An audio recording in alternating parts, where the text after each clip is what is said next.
സാറിന് എത്ര വേണമെന്ന് പറഞ്ഞാൽ മതി, അത് ഞാൻ അക്കൗണ്ടിൽ ഇട്ടേക്കാം. അയ്യോ, അങ്ങനെയൊന്നും ചെയ്തേക്കല്ലേ. വല്ല ഇഡിക്കാരും വന്ന് കയറിയാലേ അതൊക്കെ വലിയ വലിയ പ്രശ്നങ്ങളാ. അതുകൊണ്ട് അതൊക്കെ എങ്ങനെ വേണമെന്ന് ഞാൻ പിന്നെ പറയാം. അതനുസരിച്ച് അങ്ങ് ചെയ്താൽ മതി. ഹാർട്ട് പേഷ്യന്റാ, അതിനെക്കുറിച്ചൊരു ഓർമ്മ വേണം. അത് നിങ്ങൾക്ക് അറിയാൻ വയ്യാനിട്ടാ.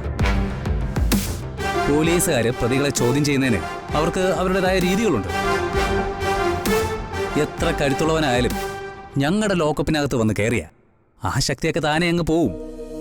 അങ്ങനെ നോക്കുമ്പോ ഈ കാര്യത്തില് എനിക്കൊരു 5 മിനിറ്റ് തികച്ചു വേണ്ട. കോടതിയിൽ ഹാജരാക്കുമ്പോ മുറിവും ചതവും ഒന്നും ഉണ്ടാവരുത്. അതൊക്കെ എന്നോട് പ്രത്യേകം പറയണോ സർ? നിങ്ങൾ ചെല്ല്, ബാക്കിയൊക്കെ ഞാൻ നോക്കിക്കോളാം. Thank you sir. ഓ ആയിക്കോട്ടെ.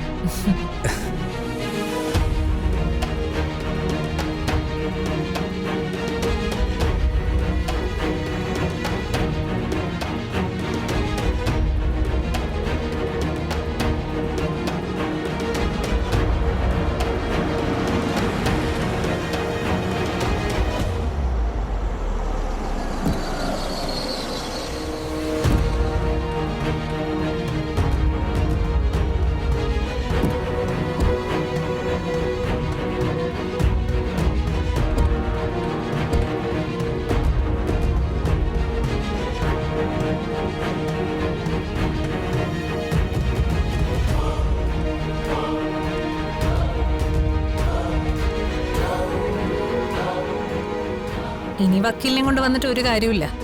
അച്ഛനെ ജാമ്യത്തിൽ ഇറക്കാൻ വേണ്ടിയുള്ള ഏർപ്പാടൊക്കെ ഞാൻ ചെയ്തിട്ടുണ്ട്. സേതുമാധവൻ സാറിന്റെ മകനാണ് അല്ലേ? അതെ. ഞാൻ അഡ്വക്കേറ്റ് മഹേശ്വരൻ പോറ്റി. വിഷമിക്കേണ്ട, നിങ്ങളുടെ എല്ലാ കാര്യങ്ങളും അവന്തിക എന്നോട് പറഞ്ഞിട്ടുണ്ട്. എത്രയും പെട്ടെന്ന് ജാമ്യം കിട്ടാനുള്ള ഏർപ്പാടുകൾ ഞാൻ ചെയ്തോളാം. പോട്ടെ ഭദ്രവക്കീലേ, കാണാം.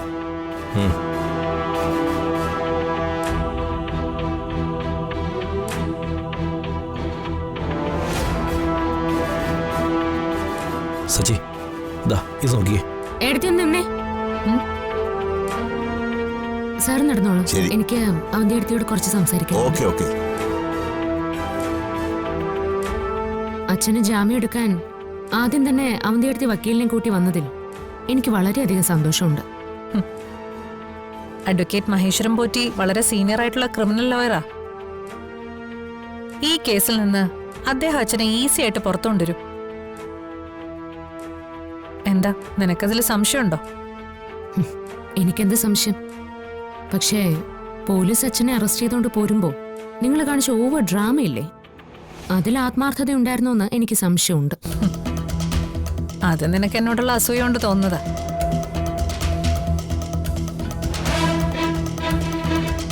അച്ഛനോടുള്ള എന്റെ ആത്മാർത്ഥത എത്ര വലുതാണെന്ന് നീ ഇനി കാണാൻ പോകുന്നതേ ഉള്ളൂ.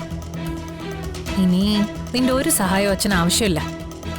നീ അച്ഛനെ കാണാൻ വന്നതല്ലേ, ചെന്ന് കണ്ടിട്ട് വാ.